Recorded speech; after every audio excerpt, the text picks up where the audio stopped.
device that actually acts as a motion sensing device made up out of $2. $2而已哦。 So here, whatever movement I do in my physical world is actually replicated inside the digital world just using this small device that I made around 8,000. Because I was interested in integrating these two worlds, I thought of sticky notes. So now what I can do, I 然后他就把那个刚才那个变成了4个在他手上。 But later I realized that I actually wanted to interact with those digital pixels also. So I put a small camera over there that acts as a digital eye. 对，就变成了这个小型的，就是 Six Sense Device 第6感装置。 That many of you are now knowing as Six Sense device. But the most interesting thing about this particular technology is that you can carry your digital world with you wherever you go with it. Be doing just getting all the images, doing the age recognition and also the color recognition. Like so many small algorithms are going inside. So technically it's a little bit so complex, but it gives you an output which is more intuitive to use in some sense. But I'm more excited that you can actually take it outside. Rather than getting your camera out of your pocket, you can just do the gesture of taking a photo and it takes photo for you. Right? Thank you. And later I can find a wall, anywhere a wall, and start browsing these photos. Or maybe, okay, I want to modify this photo a little bit and send it as an email to a friend. So we are looking for 时代已经变成这样，这是好几年前的。几年前的学生你们都已经看过。 Don't have any surface, you can start using your palm for simple operation. And here I'm dialing a phone number just using my hand. Yep. 可以打电话。 The camera is actually not only understanding your hand movements, but interestingly is also able to understand what objects you are holding in your hand. What we are doing here is actually, for example, in this case, the book cover is matched with so many thousands of or maybe millions of books online and checking out which book it is. Once it has that information, it finds out more reviews about that, or maybe New York Times had a sound overview on that, so you can actually hear on a physical book as a review of a sound. Famous talk at Harvard University. This was Obama's last visit last week to MIT. And in particular, I want to thank MIT 麻省理工学院。 MIT. So I was seeing the live of his talk outside in just a newspaper.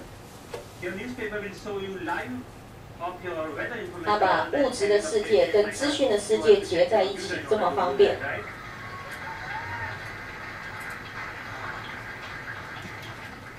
When I'm going back, I can just use my boarding pass and to check, oh, my flight has been how much delayed. Because at that particular time, I'm not feeling of opening my iPhone 都不用拿的。 checking out a particular iPhone. And I think this technology will not only change the 你看它上面写 science， 这个人是学科学的，这个是一个 student。 The physical world. The fun part is like I'm going to Boston Metro and playing Pong game inside the train on the ground, right? And I think the imagination is the only limit of what. 想象力再次出现了。我用这个影片来呼应今年夏令营我们 Miss 看到最重要的一个新的概念。 We actually do a lot of accounting and paper editing and all those kind of things. What about that? And many of you are actually, but the camera is actually tracking where my fingers are moving. You can of course watch movies. Good afternoon. My name is Russell, and I am a wilderness explorer in Tri-54. And you can of course play games. Here the camera is actually understanding how you're holding the paper and playing a car racing game.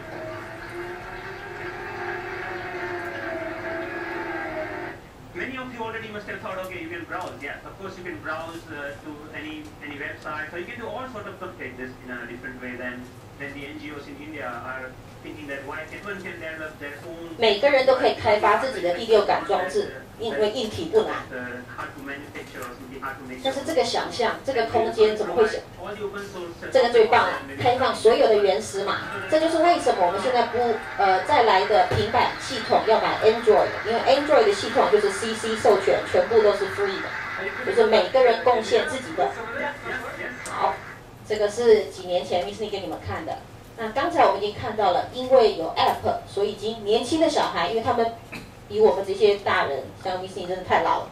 要学都没有那么容易，12岁已经可以这么棒。那再来，这个我先给大家看一下，这个 Rugged 他领悟到，一旦你找到学习的动力，短时间内完成的事情会多到你自己都会吃惊。这个对台湾的学生好像也是觉得蛮不太可思议的。我们来看一下这个孩子。这个影片我本来是想像刚才一样这样让你们跳快一点，可是后来我发现它全部太精彩，我们把它看完。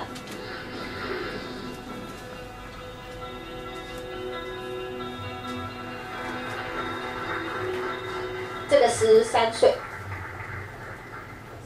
When you're a kid, you get asked this one particular question a lot. It really gets kind of annoying. What do you want to be when you grow up? 我们21世纪的孩子可以想象是没有字幕，你听得懂吗 I want to be an astronaut or I want to be a neurosurgeon. You adults in your imaginations. Kids, they're most likely to answer with skateboarder, surfer, or Minecraft player. I asked my little brother and he said, seriously dude, I'm 10, I have no idea, probably pro skier. Let's go get some ice cream. See, us kids are going to answer something we're stoked on, what we think is cool, what we have experience with, and that's typically the opposite of what adults want to hear. But if you ask a little kid, sometimes they'll get the best answer. Something so simple, so obvious, and really profound. When I grow up, I want to be happy. For me, when I grow up, I want to continue to be happy, like I am now. I'm stoked to be here at TEDx. I mean, I've been watching TED videos for as long as I 我 can 们 remember. 看 TED 长大的 ，TED 把全世界最新的，不管是科学、艺术、文学，通通都在 TED 上发表。 I spend most of my time wondering, how did my room get so messy all on its own? Did I take a shower today? And the most perplexing of all, how do I get girls to like me? 我们男生已经有些有这 There 种 are 困 scientists 扰 say 了。 that the teenage brain is pretty weird. Our prefrontal cortex is underdeveloped, but we actually have more neurons than adults. That's why we can be so creative. And of course, 你们正在你人生最有创意的时间。 But what bums me out is to know that a lot of kids today are just wishing to be happy, to be healthy, to be safe, not bullied, and be loved for who they are. So it seems to me when adults say, what do you want to be when you grow up? They just assume that you'll automatically be happy and healthy. But maybe that's not the case. Go to school, go to college, get a job, get married, boom. Then you'll be happy, right? We don't seem to make learning how to be happy and healthy a priority in our schools. It's separate from schools. And for some kids, it doesn't exist at all. But what if we didn't make it separate? What if we based education on the study and practice of being happy and healthy? Because that's what it is, a practice, and a simple practice at that. Education is important, but why is being happy and healthy not considered education? I just don't get it. So I've been studying the science of being happy and healthy. It really comes down to practicing these 8 things.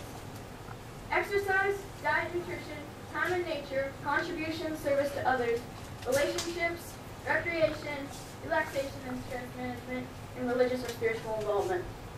Yes, got that one. So these 8 things come from Dr. Roger Walsh. He calls them therapeutic lifestyle changes, or TLCs for short. He's a scientist that studies how to be happy and healthy. In researching this talk, I got a chance to ask him a few questions like, do you think that our schools today are making these 8 TLCs a priority? His response was no surprise. It was essentially no. But he did say that many people do try to get this kind of education outside of the traditional arena, through reading and practicing such as meditation or yoga. But what I thought was the best response was that much of education is oriented, for better or worse, towards making a living rather than making a life. In 2006, 这个演讲的确讲过3场 ，Sir Ken Robinson schools kill 在我们 kids. 这里 His message is that creativity is as important as literacy. 创 We 意 should treat it 再 with 度 the 是 same 创 respect. 意。 A lot of parents watch those videos. Some of those parents, like mine, counted it as one of the reasons they felt confident to pull their kids from traditional school, to try something different. I realize I'm part of this small but growing revolution of kids who are going about their education differently. And you know what? It freaks a lot of people out.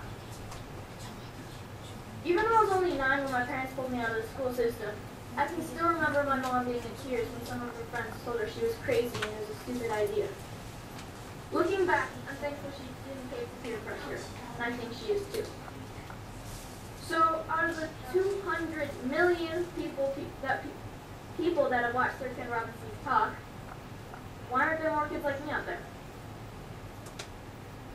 Shane McConkey is my hero. I loved him because he was the world's best skier. But then one day I realized what I really loved about Shane. He was a hacker.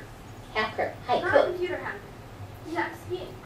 His creativity and inventions made skiing what it is today, and why I love to ski. A lot of people think of hackers as geeky computer nerds who live in their parents' basement and spread computer viruses.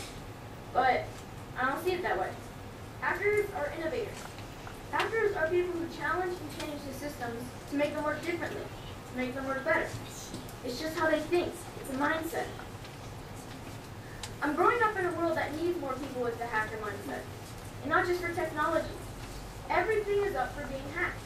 Even skiing. Even education. So whether it's Steve Jobs, Mark Zuckerberg, or Shane McConkey, having the hacker mindset can change the world. Healthy, happy, creativity, and the hacker mindset are all a large part of my education. I call it hack schooling. I don't use any one particular curriculum, and I'm not dedicated to any one particular approach. I hack my education. I take advantage of opportunities in my community and through a network of my friends and family. I take advantage of opportunities to experience what I'm learning, and I'm not afraid to look for shortcuts or hacks to get a better, faster result. It's like a remix or a mashup of learning. Flexible, opportunistic, and it never loses sight of making happy, healthy, and creativity a priority. And here's the cool part, because it's a mindset, not a system. Hack schooling can be used by anyone, even traditional schools. So, what does my school look like? Well, it looks like Starbucks a lot of the time. But, like most kids, I study a lot of math, science, history, and writing. I didn't used to like to write because my teachers made me write about butterflies and rainbows, and I wanted to write about skiing. It was a relief when my good friend's mom started the Squaw Valley Kids Institute, where I got to write through my experiences and my interests, while connecting with great speakers from around the nation, and that sparked my love of writing. I realized that once you're motivated to learn something, you can get a lot done in a short amount of time, and on your own. Starbucks is pretty great for that. Hacking physics was fun. We learned all about Newton and Galileo, and some. 为什么有这么大的差别？是因为他自己想要学的。 They're experimenting and making mistakes. My favorite was the giant cradle that we made out. 这个实验有做过吗？ No, bocce ball. We experimented with a lot of other things like bowling balls and even giant jawbreakers. Project Discovery's rope course is awesome. Slightly stressful. When you're 60 feet off the ground, you have to learn how to handle your fears, communicate clearly, and most importantly, trust each other. Community organizations play a big part in my education. At High Five Foundation's Basics program, being aware and safe and critical. 1999他说他以前在美国，他们的社区都是他们学习的重要地点。 Then the next day we switched to science of snow, weather, and avalanches. But most importantly, we learned that making bad decisions puts you and your friends at risk. Young Chautauqua brings history to life. You study a famous character in history so you can stand on stage and perform as that character. 不是只有演哦，你可以看回答他生平所有的问题，所以你是要研究的。 Getting grilled with questions of historical hyper operas of the King City, the same stage where Harry Houdini got his start. Time in nature is really important to me. It's calm, quiet, and I get to just log out of reality. I spend one day a week outside at my crosswalker classes. Our goal is to be able to survive in the wilderness and live the night. We learn to listen to nature. We learn to sense our surroundings. And I've gained a spiritual connection to nature that I never knew existed. But the best part is that we get to make spears, bows and arrows, fire recipes of road drill, and survival shelters for the snowy nights when we camp out. Hanging out at the Moment Factory, where they handmake skis and design clothes, has really inspired me to one day have my own business. 他开始想到要创业了，所以他知道他要把数学学好。要有创造力，还有行销技巧。 Between fetching lunch, scrubbing toilets, and breaking the vacuum cleaner, I'm getting to contribute to clothing designs, 我现在已经可以开始自己设计衣服、帽子，把它卖出去。 Happy, healthy, creative, and stoked to be doing what they're doing. This is by far my favorite class. So this is where I'm really happy. Saturdays, and it's a good metaphor for my life, my education, my happy schooling. If everyone skied this mountain. Like most people think of education. 你们知道滑雪通常它会告诉你有几条路线是最安全的。 I look at this and see 1,000 possibilities. Dropping the cornice, shredding the spine, looking for a tranny from cliff to cliff. Skiing to me is freedom, and so is my education. It's about being creative, doing things differently. It's about community and helping each other. It's about being happy and healthy among my very best friends.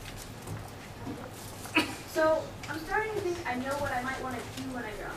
台湾的学生好像很困难的是，不知道自己将来长大要做什么。OK， 他的文章里面后面有就是一些说明，当这个孩子最后能够自由的学习他自己有热情的东西的时候，不管是以前。